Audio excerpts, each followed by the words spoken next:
And so the next part that I'll talk about are some guidance about performance. And here's the first item. Again, this is from a different blog post where we talk about how we might write code in a way that's both performant and maintainable. Number one is understanding the order of magnitude that matters. And so if you are writing some code where 100 CPU cycles is important, then you really have to think about this. A function that acquires a lock through some sort of shared memory interlocked instruction where you have an mfence or something like that is not cool. It's murdering your performance, and you don't want that.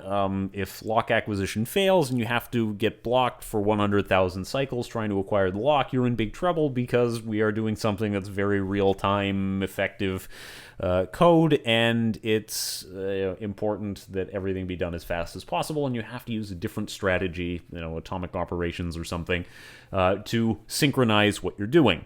On the other hand, if the code that we're working on is network intensive, then 100 cycles don't matter because any variation in how long it takes to execute the code on the CPU is completely drowned out, completely lost in the noise of the network, with the network being slow.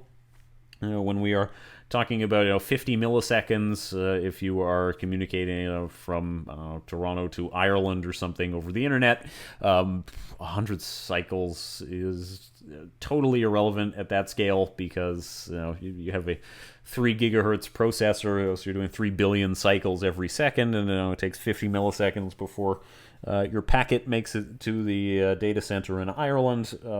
It's just not relevant. So thinking about the order of magnitude that matters is very valuable because it saves you from wasting your time trying to micro-optimize something that is irrelevant, or saves you from focusing on something that has no practical impact. Next suggestion is plan for the worst case scenario. And by worst case scenario, I don't mean like nuclear apocalypse, but I mean like worst case performance scenario. So you could end up with an incorrect view of how long something takes if you don't consider the worst case. You may end up paying many orders of magnitude more in cost than is normal.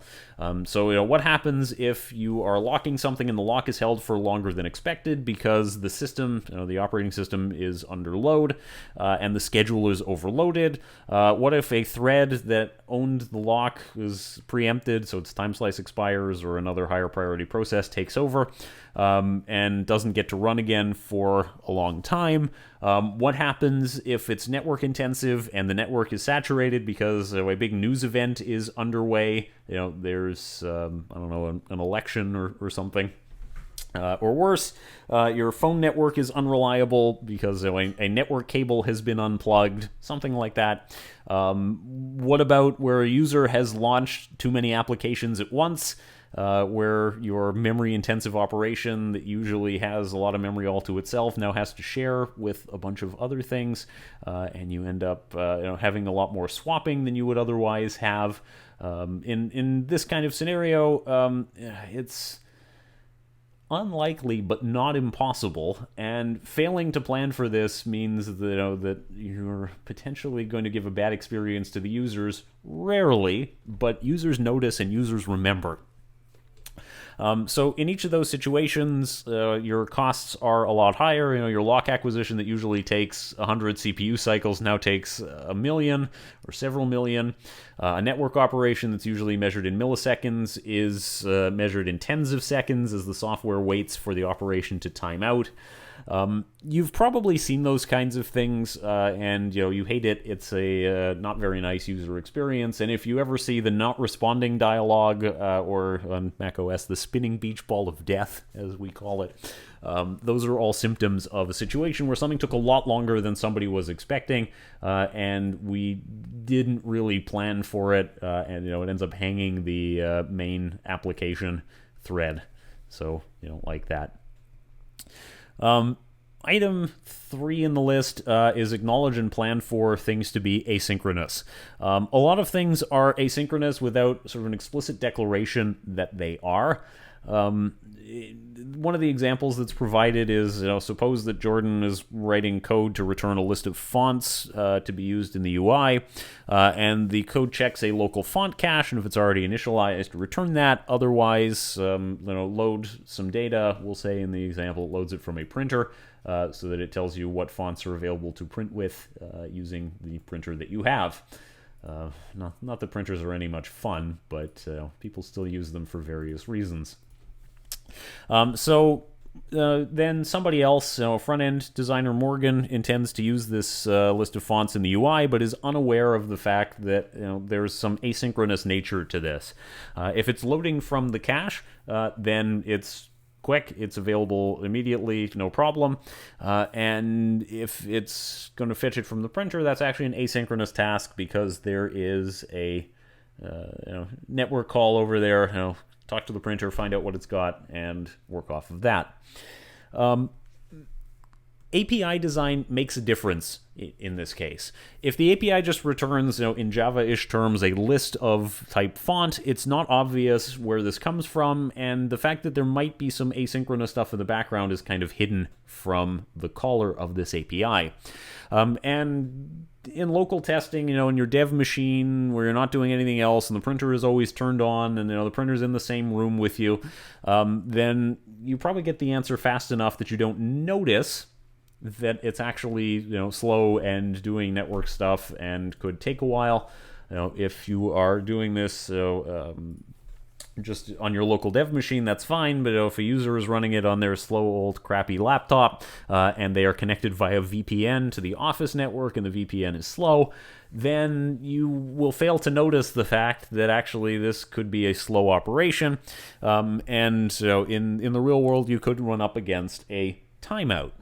And if your API design acknowledges that it's asynchronous by returning a type of task that returns a list, generify as desired, specify async somewhere. As long as you acknowledge that it's asynchronous, then that actually works out better for the caller. Morgan, in this case, will recognize the fact that this is asynchronous. The UI won't wait for this task. Maybe you get partial results. That's sometimes even better than just waiting for all results to be complete, which gives you some information. So draw UI elements as the data arrives, or at the very least a progress bar, because users really love progress bars. Progress bars are super inaccurate and not even very informative, but they at least give the user an impression that something is happening, and that is very valuable.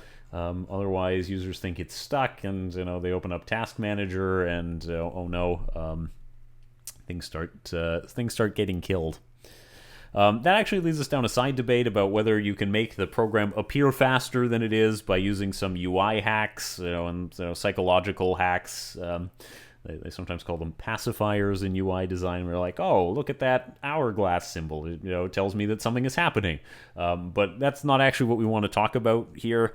I imagine there are some courses in systems design engineering that cover UI design that might actually talk about how to make your program a more pleasant experience for the user, and giving them a progress bar that shows them what's going on is a potential way to do that. But we're interested in improving the performance of the program more so than successfully convincing the user that the same slow program appears faster. So the next thing that we're going to talk about to close out this subject is performance culture. And that is, how do you make performance an important aspect of the culture of development for your project? And what you don't want is to work for a place where somebody says, well, that's just how things are done here. I mean, I wouldn't work for him.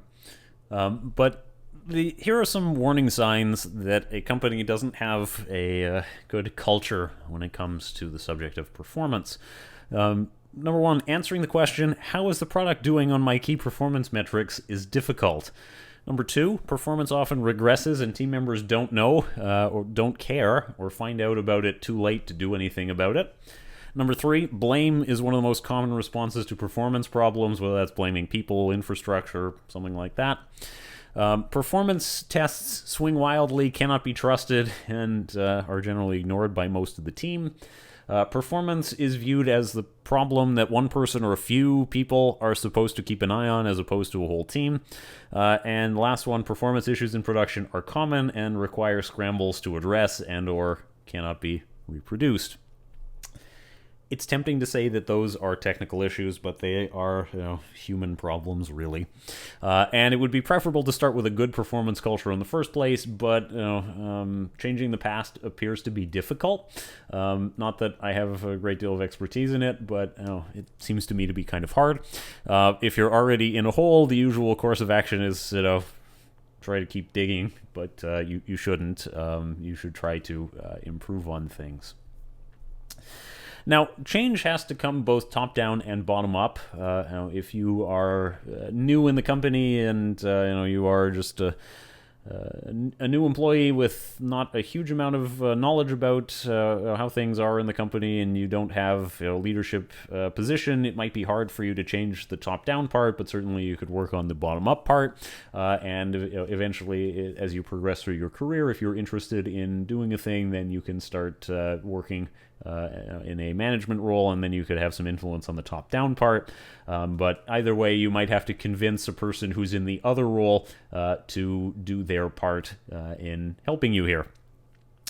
So, at a management view, management needs to make performance a priority, and that is they have to ask the right kinds of questions and say, is this going well? Is this going badly? And they also have to demand a certain amount of rigor in the information that they are working with. Are we collecting data on a regular basis? Are we sure that our data is meaningful? Are we doing the best practices that we could be doing?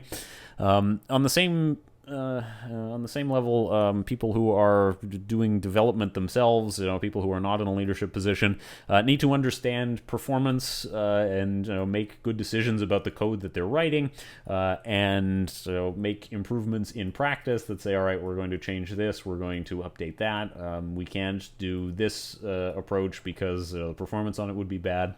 Something like that needs to come from both directions, and both sides can't allow for regression.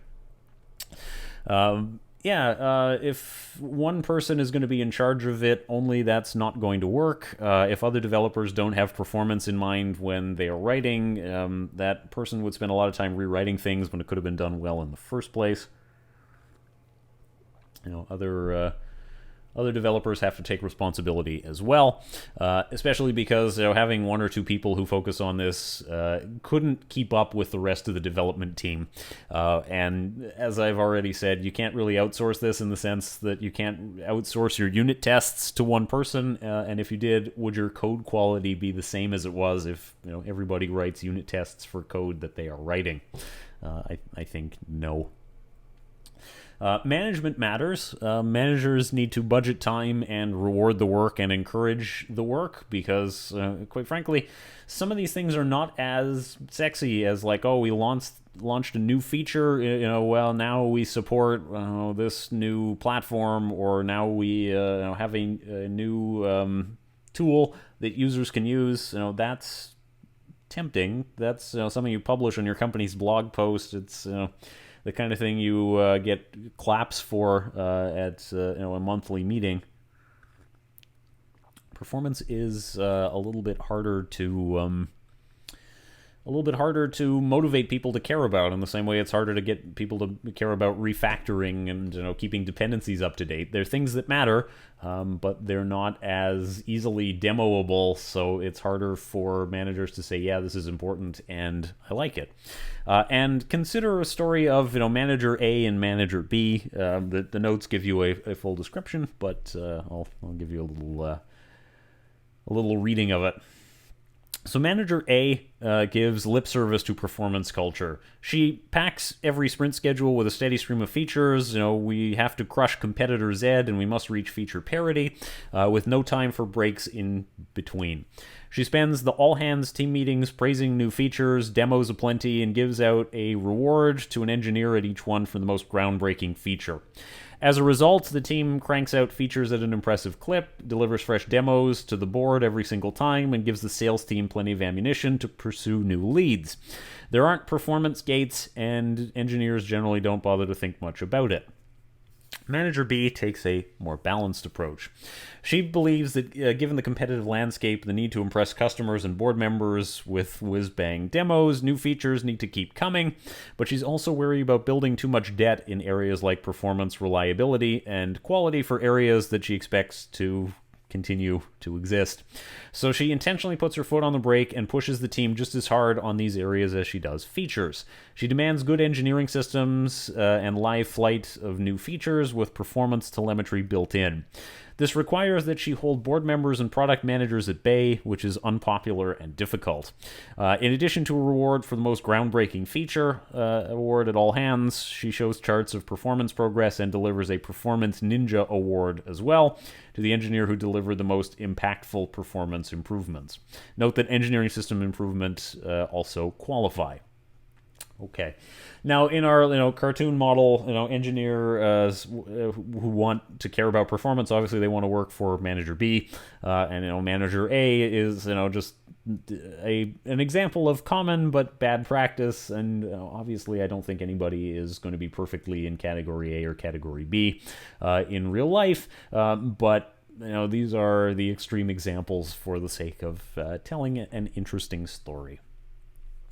Now, you might interrupt me at this point, and you might say, wait a minute, this is a startup. We don't have time for any of that. Why does any of that matter? We have a desperate need for a minimum viable product, or MVP, and we need it yesterday. And also, if we're going to pitch for venture capital, VCs really like features. Maybe, yes. I understand there is pressure, and there will be some corners cut as a result of trying to get your MVP out the door, so you can pitch it and you can get your VC, you can get things off the ground. Especially if it is the kind of business where the first of the companies to really establish themselves in this new industry will probably end up being dominant. On the other hand, architecture does matter. You can really make your future life very difficult and really cripple your startup by making some bad architectural changes in the beginning that you are going to have to spend a lot of time working around and undoing. So, don't just say, well, I don't have to care about, quality or improving these things because we have to get the MVP and whatever gets it out the door fastest. If you want your startup to be successful, thinking at least one step ahead is kind of a good thing. All right. So after the discussion of the why and the what, there's also a need to make these things systematic. If it's not systematic, it won't get done, and when there's a time crunch, you'll say, well, we'll just skip that for now and we'll come back to it later, and we know that's a lie. You won't come back to it later because you won't. And also, development teams are basically always in a time crunch, right? It's, it is inevitable. There is a time crunch. Let's not be dishonest and say that there'll be plenty of time for it later, because we both know the truth. Okay, and best practices say for unit tests that there should be unit tests on all commits to make sure that nothing goes horribly wrong, and you should really be doing the same with a performance test. You want to run it on every commit to see if a significant performance regression has been introduced. If there is a significant regression, then you should say the test has failed and the commit needs to be reworked. Obviously, this requires your tests are meaningful and not overly noisy, and they don't just fail randomly and we'll just retry again and then it will be fine. I think everybody has had some experience with those flaky unit tests, which are a major pain. Now, performance tests, however, might actually require a bit too much time and take a bit too long to run them on every commit or every build of the master branch of your program, in which case you might need to do them overnight instead. It would be nice to know exactly which commit is the cause of the problem, and the real solution to this is something like levels of test. I worked at a company that did something like this. It wasn't performance specific, but there were 3 levels of test. Before committing to the CVS repository, keep in mind this was a long time ago. Git had just been invented, and I don't think anybody really was using it outside of the kernel. There was a set of tests called pre-check-in. Nobody forced you to run it, but you were definitely supposed to, and it make sure that everything compiles, and there are some basic tests that actually verify that the application starts up and nothing is horrifyingly wrong. Those take a couple minutes to run. And then each build on the build server had a larger set of tests. This was called the build set of tests, and they took 30 minutes or something like that to execute. And breaking it breaks the build and gets people's attention.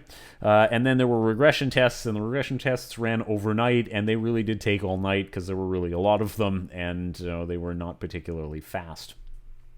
So having different levels could actually be very helpful in this regard if your tests are slow. And there should be a zero tolerance rule. It's at least advocated in the blog post that we're talking about. Anything that significantly regresses performance is reverted and needs to be reworked or not merged into master in the first place. And there shouldn't be exceptions, questions, pleading your case, arguing it should be allowed in this circumstance because if we do allow that, then exceptions quickly become the norm, and we're back where we started. So we don't want that. Obviously, though, sometimes when you are changing something, your expectations change as well. If you're doing more work in a particular function, that function should take longer to do more work. That's not new or exciting. So any adjustment of your expectation of the test should be because there is a meaningful expectation and a reasonable expectation that it takes longer, not just, well, the test is red if the limit is 30 seconds and it's green if I make it 60 seconds, so I changed it to be 60. That's not a good enough justification, and you actually sort of really should watch out for that in a code review. Anything that adjusts the expectation should be justifiable. And there are, roughly speaking, 2 categories of metric that are worth talking about. There are consumption metrics and observational metrics.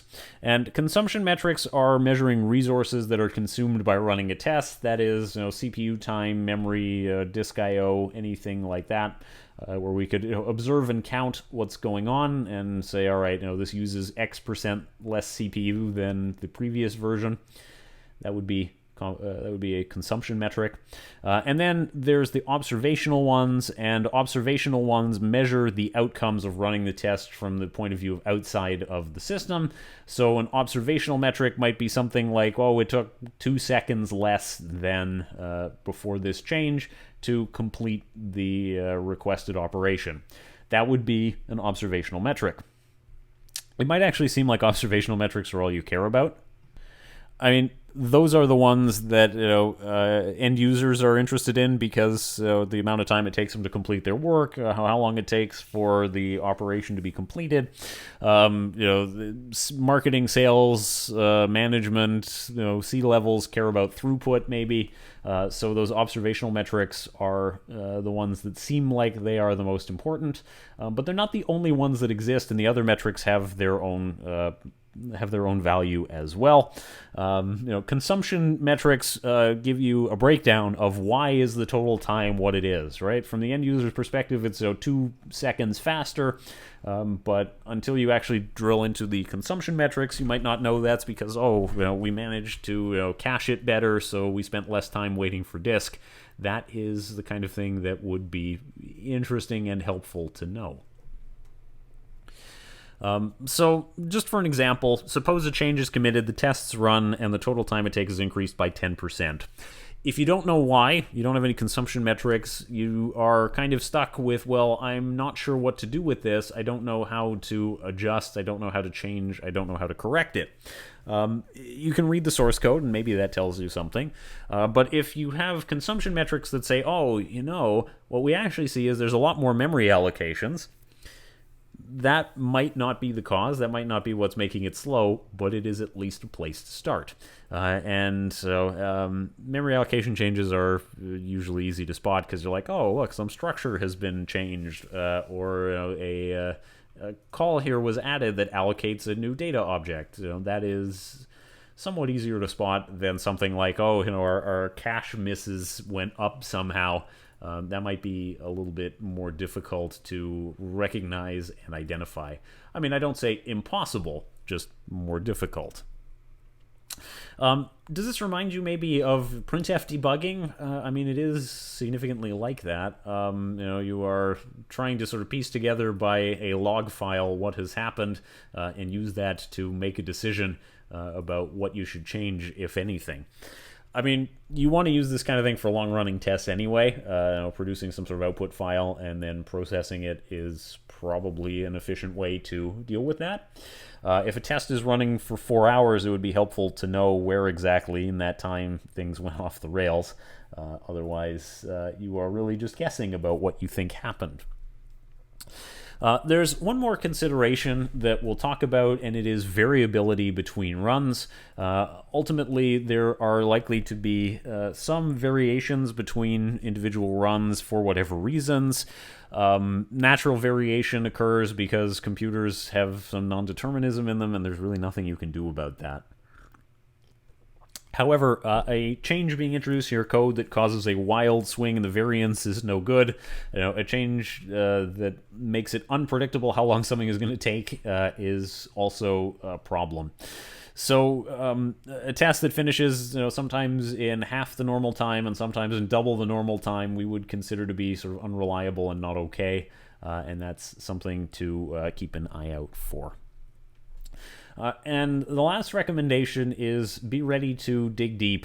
It is not always the case that the most recent commit is the cause of a problem. It may be the case, actually, that the problem was introduced a long time ago and it's just triggered by whatever has recently changed. And sometimes whatever has recently changed is nothing to do with code or configuration, but is instead just a change in user behavior. Now they run this report every day. They used to run it once a year.